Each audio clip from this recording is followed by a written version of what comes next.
Saling serang antara Iran dengan Israel pasca insiden penyerangan ke gedung konsulat Iran di Damaskus, Suriah membuat ketegangan di kawasan Timur Tengah semakin meningkat. Lalu apa upaya dari dunia agar ketegangan antara Iran dan Israel ini bisa mereda? Untuk membahasnya sudah bergabung bersama kami ada pakar hukum internasional Profesor Hikmahanto Juwana. Prof. Hikmah, selamat sore. Selamat sore, Mas Kevin. Ya, terima kasih atas waktunya, Prof. Prof, sampai sekarang Israel belum memberikan pernyataan resmi mengenai serangan yang terdengar ledakan begitu di kota Isfahan, Iran. Tapi kemudian Iran juga menyatakan sampai sekarang fasilitas nuklir mereka di kota Isfahan itu aman semua begitu. Jadi ini sebenarnya belum jelas. Ya. Tapi menurut Anda sendiri, kalau misalnya memang itu serangan itu ada begitu balasan dari Israel kepada Iran, ini penting tidak sih untuk Israel melakukan serangan balik lagi begitu ke Iran, menurut Anda? Ya, yang pasti kalau dari sisi Israel pasti dia merasa penting, terutama Perdana Menteri Netanyahu, sehingga beliau tidak akan dilihat lemah oleh rakyatnya, bahkan juga oleh katakanlah Hamas ya, yang selama ini beliau serang. Karena beliau selalu mengatakan bahwa tidak ada satupun yang bisa menyetop Israel dalam rangka menyerang Hamas di Gaza. Tapi kita tahu bahwa kemarin setelah Israel melakukan serangan ke konsulat di Damaskus, konsulat Iran, Iran punya alas hak untuk melakukan serangan balasan ke Israel, yaitu berdasarkan pasal 51 Piagam PBB, hak untuk membela diri. Nah, itu sudah dilakukan dan dari pihak Iran sudah menyatakan bahwa serangan itu sudah berakhir, tetapi akan melakukan serangan balasan yang lebih masif apabila Israel melakukan pembalasan. Nah, pertanyaannya sekarang adalah apakah yang terjadi di Isfahan ini merupakan serangan balasan dari Israel atau bukan? Karena dari Israel belum ada pernyataan, sementara dari pihak Iran juga tidak secara tegas mengatakan bahwa mereka mendapat serangan dari Israel. Nah, tentu ini ada strategi militer yang dua negara ini mainkan. Mereka sama-sama mungkin tidak mau perang ini bereskalasi, tetapi yang pasti mereka ingin memberikan pesan ke masing-masing bahwa saya bisa melakukan serangan ke Anda seperti Iran yang lakukan. Dan untuk kita ketahui juga bahwa Iran melakukan serangan itu juga memberitahukan kepada Amerika Serikat sehingga rudal-rudal itu mudah untuk diintercept.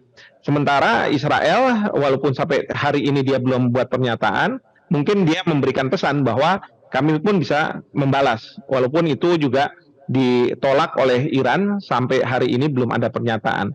Tapi lepas dari itu, Mas Kevin ya, saya berharap Ibu Menlu bisa langsung mengontak Menlu Iran dan kemudian juga Menteri Luar Negeri dari negara anggota tetap Dewan Keamanan PBB.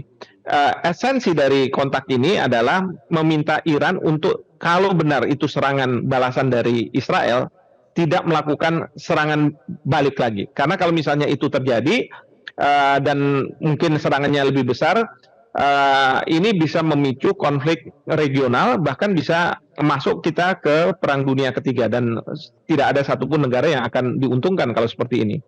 Nah, oleh karena itu, Ibu Menlu perlu mengontak dan esensinya adalah meminta Iran tidak melakukan serangan balik, tapi dengan kompensasi. Kompensasinya adalah Israel dibawa ke Dewan Keamanan PBB atas serangan yang dilakukan Israel saat ini. Dan tentu ini pentingnya Ibu Menlu bertemu dengan atau mengontak Menlu-Menlu dari 5 negara anggota tetap ya untuk memastikan bahwa Israel harus dikutuk kalau misalnya memang betul dia melakukan serangan itu dan kemudian diberi sanksi. Nah, tapi pada saat yang bersamaan juga diminta Israel untuk segera menghentikan serangan ke Gaza ya yang sudah memakan korban lebih dari 30.000 rakyat sipil. Nah, ini yang sebenarnya Iran sangat punya concern ya terkait dengan apa yang terjadi di Gaza. Jadi serangan Iran ke Israel itu walaupun berkaitan dengan masalah konsulat mereka di Damaskus, tetapi sebenarnya berkaitan juga dengan serangan Israel ke Gaza. Karena kita tahu bahwa Hamas itu sangat didukung oleh Iran. Jadi begitu Mas Kevin. Ya.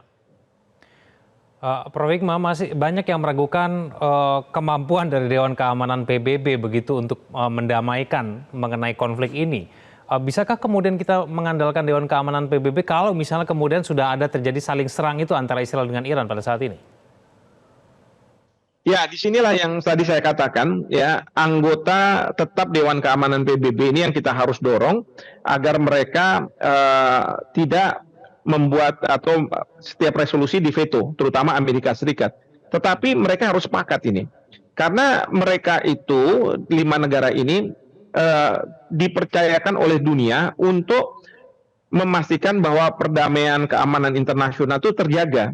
Jadi inilah yang saya katakan tadi, ini ada tanggung jawab besar. Karena kalau misalnya Amerika Serikat terus-menerus memveto apapun resolusi yang diajukan, maka ini tidak akan kondusif. Dan Amerika Serikat bisa juga nanti dipersalahkan ikut bertanggung jawab kalau terjadi perang yang lebih besar, ya, bahkan terjadinya perang dunia ketiga.